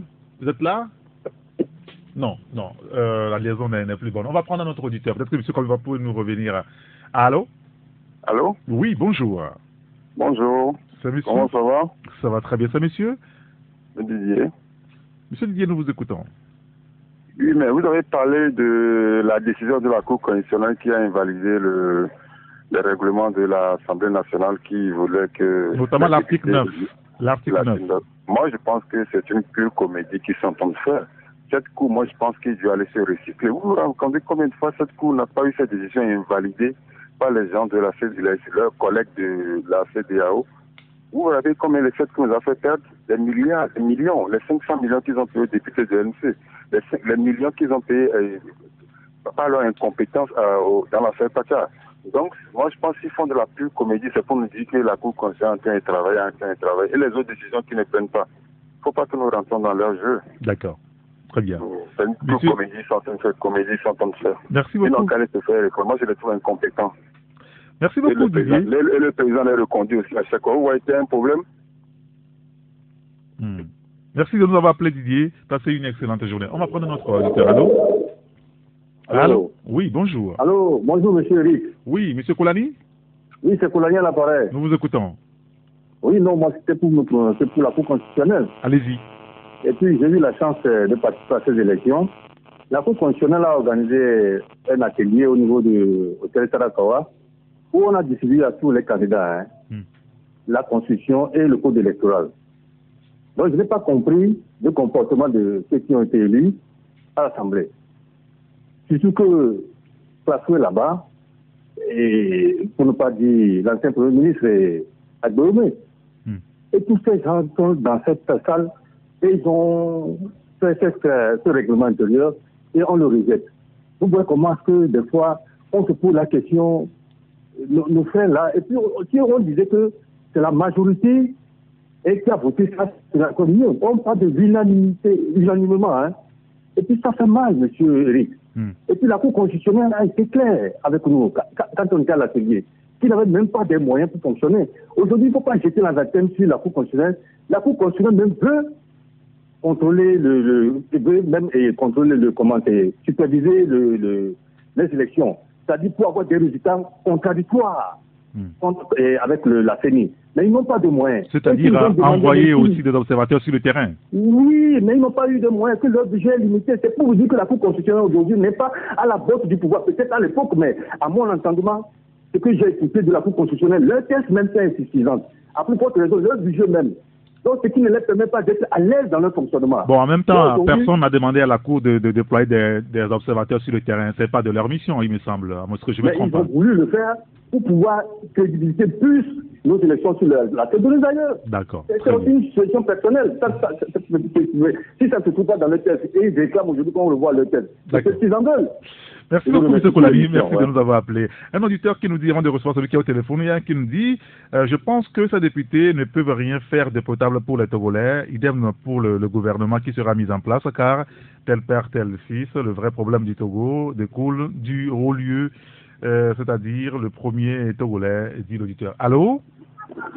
Oui, allô. Oui, bonjour. Oui, bonjour. Monsieur Kalika Bertrand. Excusez-moi. C'est monsieur Kalika Bertrand. Monsieur Bertrand, nous vous écoutons. Oui. D'abord, c'est juste pour féliciter. Oui. Oui. Et en même temps, moi, j'ai juste un mot à dire aux endroits de mes frères citoyens. Il y a un problème. Quand nous écoutons les émissions, ce que les journalistes sont en train de dire, ce ne sont que les analyses que les journalistes sont en train de faire. Mais quand tu arrives à un niveau, quand vous vous retrouvez quelque part et qu'il y a un débat, les gens précisent en disant c'est tel journaliste qui a dit ça, c'est tel journaliste qui a dit ça. Ça déjà, ça fait là, ça dit que c'est un danger pour les journalistes. Et les gens prennent les propos des journalistes comme si c'était des propos avérés et que l'une ne peut changer. Donc il faut leur faire comprendre que quand les journalistes sont en train de faire une émission, c'est des analyses qu'ils font. D'accord. Donc ce n'est pas... Oui. Voilà. Voilà pourquoi j'ai appelé. Je vous remercie beaucoup et bonne émission à vous. Merci beaucoup à Bertrand. Un autre auditeur qui, là, il parle à Gérard Ouessan que non, l'assassinat ou le meurtre n'est pas un droit. Ça peut être un choix, mais pas un droit. Et aucun instrument juridique national ou international ne le concerne le droit d'assassiner. Très bien. Bon. Il n'a pas compris ce que j'ai dit. Il a le droit de le faire. Ça dit c'est un choix. On vient de dire la même chose. C'est une question de langue. Non, lui dit que il n'a pas le droit. Mais ça peut être un choix, une option. Allô? Allô. Bonjour. Mon directeur Eric Gator, bonjour. Quel est votre nom, s'il vous plaît? Monsieur Sidiki Fofana. Monsieur Fofana, nous vous écoutons. Bon, je voudrais vous dire bonjour. Merci pour votre travail. Vous savez, les élections du 30 20 décembre, il y a eu un camp qui a dit on ne dira pas, on va boycotter, ils vont boycotter. Et le deuxième camp est allé. Vous savez, le phénomène de foule, on l'a beau dire, les gens n'iront pas. Dès qu'un va, les autres iront. Phénomène de foule. L'UNIR a gagné. Avec les indépendants, le président Jerry Sama, ils doivent faire attention. Ils savent que les gens les guettent. Ils n'ont pas droit à l'échec. Entre eux, ils doivent tout faire pour qu'il y ait une contradiction pour que ceux qui veulent les huiler dire attention, on ne pensait pas à ça, mais ces gens-là, ils sont compétents. Donc, M. Eric Gator, voilà ce que je dois dire. Merci beaucoup. Nous, les lois, tout ça là, je veux que M. Eric Gator et les autres gagnent 1 million. Si vous gagnez 1 million, nous gagnons bien, les enfants ont leur travail. L'opposition, comme quelqu'un l'a dit parmi vous un jour, l'opposition du président, c'est la fin. Comme on améliore la condition de vie des gens, les retraités tous. Merci, mon directeur. Merci beaucoup, M. Fofana. Merci de nous avoir appelé. Notre dernier auditeur maintenant. Allô? Oui, c'est comme qui était revenu. Ah, très bien. Très rapidement. L'assassinat était fait pour inquiéter vous, les bons journalistes. C'est pourquoi j'interpellais notre ami et l'homme qui nous avait promis qu'une révélation serait faite sur FTF, ou bien la Fédération togolaise, je ne sais plus à quel niveau il est pour ce dossier. Et convier tous les autres journalistes à nous fournir du bon boulot, même si l'erreur humaine vient à sauter la vie deux d'entre eux ont fait que dans la vie de ce journaliste, il a donné le meilleur de lui-même. Merci. Merci beaucoup, M. Komi. Vous savez, au Soudan, aujourd'hui, le parquet a émis un mandat d'arrêt contre 38 journalistes et activistes web. Ça aussi, c'est une information. Il y a un auditeur qui nous dit, juste dire à mon cher journaliste, que la parole des journalistes détruit aussi, car il n'est pas sans savoir comment nous, les auditeurs, avons de malaise parfois en écoutant certaines de vos analyses. Oui, bien sûr, on l'a dit tout à l'heure que les écrits, les paroles aussi, c'est du feu. Un autre qui nous dit, lui, il veut juste féliciter le plateau. Un autre auteur qui nous dit les deux cas sénégalais et ivoiriens ne sont pas vrais. Dans ces deux pays, le président ne bouge pas. Ce sont les autres membres du bureau qui ont un mandat renouvelable. Nous dit donc cet auditeur, cette précision qu'il apporte.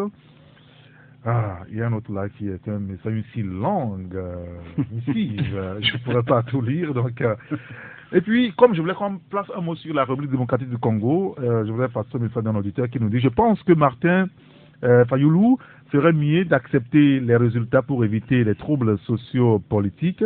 La population a déjà accepté cette situation, il faudrait qu'il en fasse autant au lieu de pousser le peuple à la révolte, nous dit François. Alors, visiblement, la communauté internationale semble jouer aussi sa carte. L'Union africaine, avec la jurisprudence. Non, en réalité, les Occidentaux n'ont jamais quitté la RDC. Vous avez vu la force de la MONUSCO qui est présente en RDC, oui. Et elle est arrivée au bout de sa mission, mais Kabila dit je n'ai plus d'argent, je n'ai plus de ressources. C'est vrai que c'est la communauté internationale qui finance, mais le Congo est pacifié, rentré chez vous, ils ont dit mais on s'en fout de toi, nous on est là.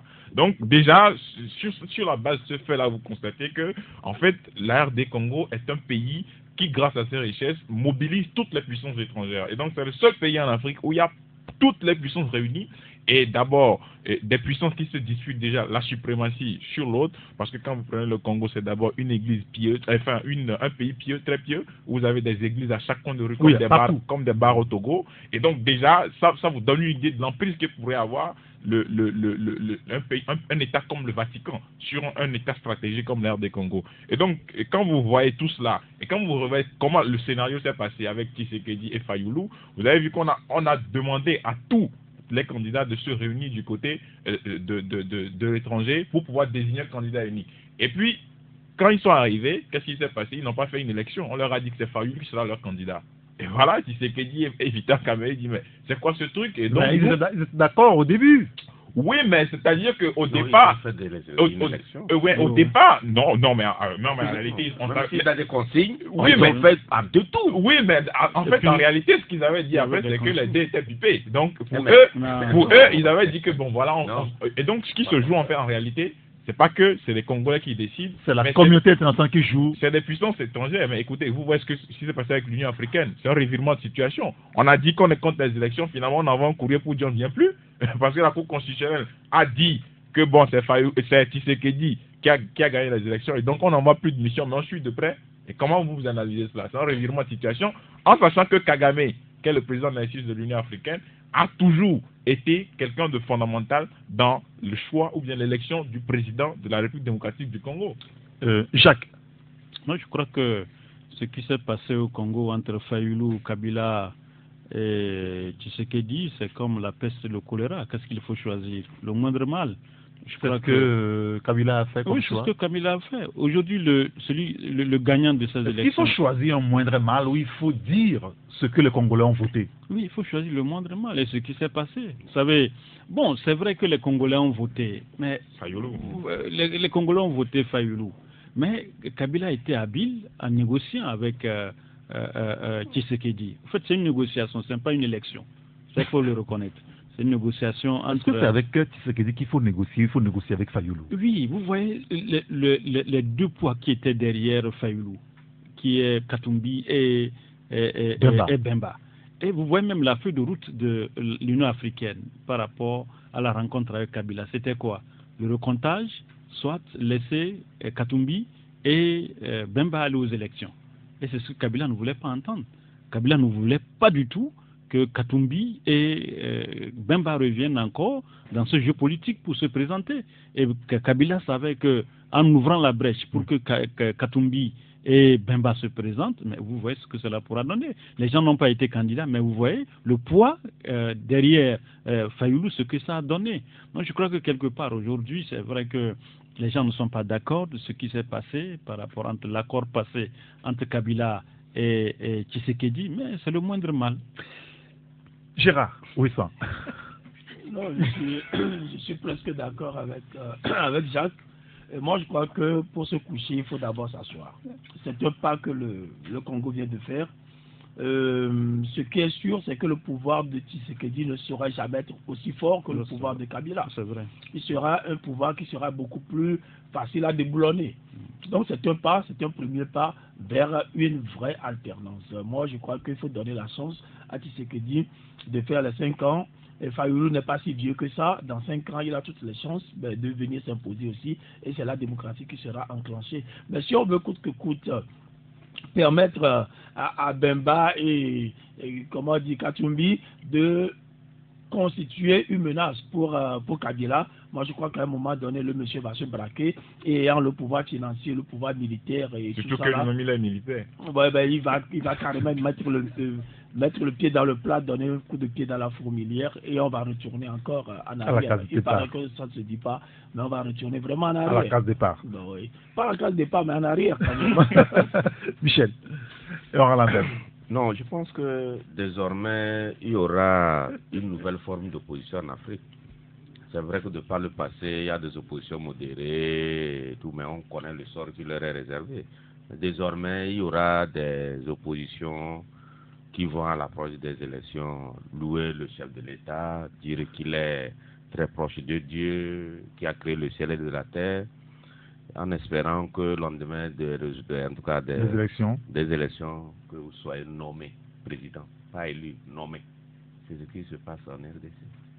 C'est-à-dire qu'on a fait l'élection et après, et Kabila met tout le monde au mur et il nomme quelqu'un et on demande aux gens d'accompagner, de soutenir, parce que c'est le moindre mal, parce que bon, Kabila a su jouer. Mais moi, fondamentalement, aujourd'hui, c'est vrai que je n'aime pas l'ingérence de la communauté internationale dans les affaires congolaises, parce que c'est la vache à lait, le Congo, la RDC. Mais c'est que désormais, j'ai l'impression, Fayoulou peut se taire, mais le Congo est mal barré. Ce pays, ce n'est pas fini. Ce qui va se passer dans les prochaines années, surtout que Paul Kagame, c'est vrai, il va rendre le tablier très bientôt, mais lui, il est là au pouvoir pour l'instant. Je ne pense pas que les Congolais, ils vont dormir après. Merci beaucoup à Michel Deda. Il y a un auditeur qui nous dit, rappelons-nous le président zimbabwéen avec Morgan Tsvangirai qui a laissé passer sa victoire. Après, on lui a brandi au visage qu'il ne peut se prévaloir de sa propre turpitude. Pas question donc que Fayoulou accepte d'abandonner sa victoire sous prétexte qu'il faut sauvegarder la paix au Congo, nous dit donc un auditeur. Il est l'heure, je dois rendre l'antenne. Oui. En l'espace de 2 semaines, l'Afrique a connu 2 États, l'Afrique a connu deux tableaux. Le tableau de l'Ivoirien et le tableau du Congo. C'est-à-dire que c'est des cas d'école. C'est extraordinaire. Merci beaucoup. Jacques Diakouti, Elomati Sogbe, Gérard Ouissan et Michel Tchadia. Merci à vous de nous avoir suivis. Merci aux auditeurs qui nous ont appelés. Il y a plusieurs messages, on ne pourra plus tout lire. Merci également à Dia Prosper qui a assuré la coordination technique. Appelez-moi Saint-Henri Gaton. À demain!